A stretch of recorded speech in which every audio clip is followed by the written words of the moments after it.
Halo teman, jumpa lagi denganku Awang Kagunan, Rahayu. Oke, topik selanjutnya, iki masih ada kaitan dengan percakapanku dengan salah satu teman ya. Kebetulan beliau adalah tenaga kerja Indonesia yang ada di Taiwan. Ada yang menarik, Bun, jika manusia itu dilahirkan untuk menderita, terus ngapain ya Tuhan itu bawa kita ke dunia? Terus ada lagi pertanyaan yang begini, kehidupan itu kok kejam ya Bun ya? Nah, ini bahaya ini. Karena itu nanti akan membangun blocking di dalam dirinya, membangun blocking di pikiran bawah sadarnya. Dengan dia merasa, dia berpikir bahwa kehidupan itu kok kejam. Ya kebetulan sih yang dialami juga lumayan ini ya, lumayan berat. Tapi aku yakin sebenarnya nggak ada yang berat itu, karena semua itu sudah disesuaikan dengan kapasitasnya, semua itu sudah disesuaikan dengan kemampuannya. Percayalah, masing-masing orang itu menderita ya, sesuai dengan takarannya masing-masing. Mbok pikir aku ini juga tidak mengalami penderitaan? Ya podo lah, sama. Semua orang itu punya problem, semua orang itu punya permasalahan hidup. Tapi yang membedakan kualitas manusia satu dengan manusia lainnya apa? Aku udah sering sampaikan. Ya mungkin kalian masih ingat ya, karena ini sering kali dan udah aku ulang-ulang tiap kali membahas sesuatu. Yang membedakan kualitas manusia satu dengan manusia lain adalah cara merespon sebuah permasalahan dan problematika yang ada.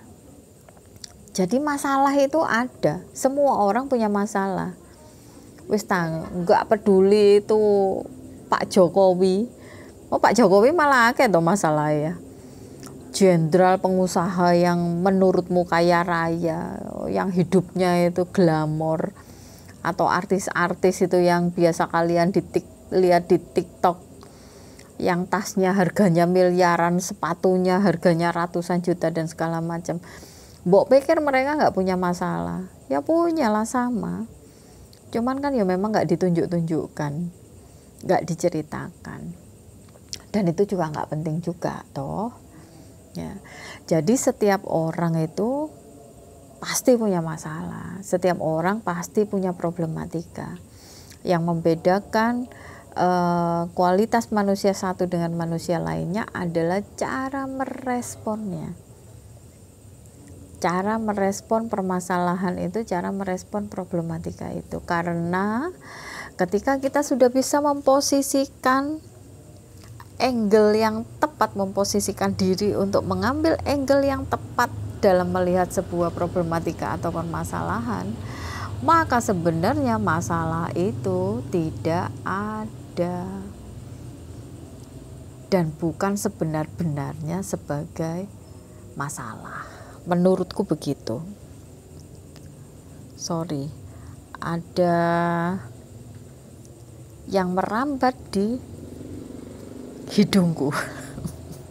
Oke, mungkin nyamuk atau apa gitu ya. Kehidupan itu kok kejam? Ya iya, anggap aja iyalah, kehidupan itu kejam.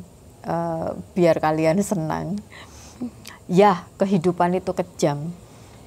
Karena apapun masalahmu, apapun problematikamu, dia tidak akan berhenti untuk mengulurkan tangan padamu.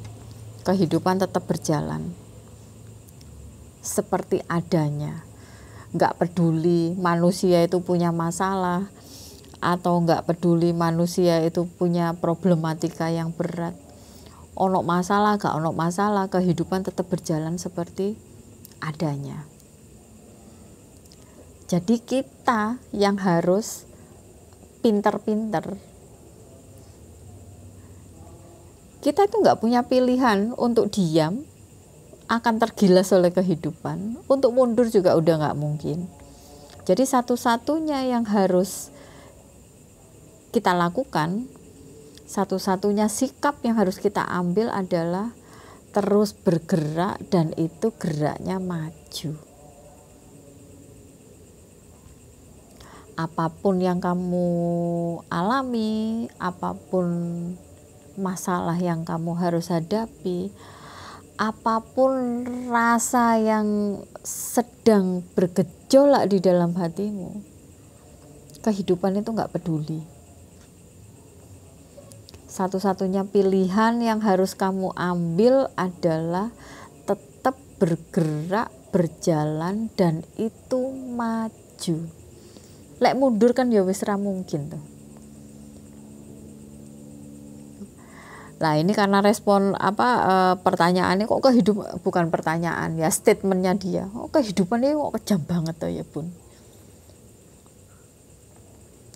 Lah terus ngapain Tuhan itu menurunkan kita itu, menurunkan kita ke bumi kalau untuk menderita? Ya itu sudah sering aku udah pernah aku bahas kenapa kita dihadirkan di bumi. Nanti tinggal cari videonya aja. Udah tayang kayaknya beberapa bulan yang lalu. Ya memang semua orang punya problem, semua orang punya tantangan hidup. Lah misalnya kehidupan itu tidak punya tantangan, kan akhirnya kita juga tidak bergerak untuk maju juga. Lah bayangin misalnya semua orang itu bahagia, semua orang hidupnya tercukupi, semua orang sehat, aman-aman saja. Ya betapa nggak asiknya kehidupan ini. Kehidupan asik itu ya karena banyak masalah. Karena banyak masalah, akhirnya orang berpikir untuk mencari solusi. Ketika berpikir untuk mencari solusi, akhirnya muncul ide-ide brilian. Dari ide-ide itu manusia-manusia itu membuat sesuatu yang bisa membuat manusia jauh lebih maju. Bayangkan kalau nggak ada orang yang sakit di dunia ini, kuwabeh wong sehat, ora ono sing loro, nggak akan ada rumah sakit toh. Nggak akan yang berprofesi, nggak akan ada yang berprofesi sebagai dokter. Nggak ada kampus-kampus kedokteran. Ya betapa nggak asiknya kalau semua orang sehat. Nggak ono terapis, orang ono sing pijet. Aku gak kanggo dong. Nggak ada yang pijet, nggak ada yang terapi karena semua orang sehat. Nggak ada sakit, nggak ada penyakit. Jika semua orang happy, nggak ada orang yang susah. Orang tidak akan bisa tahu bahwa itu happy. Orang tidak akan bisa tahu bahwa itu kebahagiaan jika dia tidak pernah merasakan kesedihan. Jika dia tidak pernah merasakan kesusahan. Jadi orang bisa tahu itu bahagia karena dia tahu ada kesedihan, ada kesusahan. Orang tidak akan tahu itu adalah kemudahan jika dia tidak tahu tentang kesulitan. Jadi yang membuat kehidupan itu begitu dinamis, kehidupan itu begitu asik. Ya karena ada dua hal. Ada dua hal yang bertentangan, ada dua hal yang bertolak belakang. Itu yang akhirnya menjadikan kehidupan ini sangat harmoni, kehidupan ini sangat dinamis, dan kehidupan ini sangat berwarna-warni. Ada pro, ada kontra. Ada sehat, ada sakit,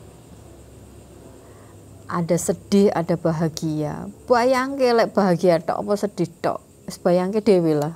betapa nggak asiknya kehidupan ini. Oke, jadi aku sepakati aja kehidupan itu kejam. Supaya apa? Supaya kalian tahu bahwa apapun masalah kalian, apapun problematika kalian, kalian tidak bisa berhenti, apalagi untuk mundur ke belakang. Satu-satunya pilihan yang harus kalian ambil adalah terus bergerak dan itu maju. Gitu ya. Semoga bermanfaat. Terima kasih. Rahayu. Dadah.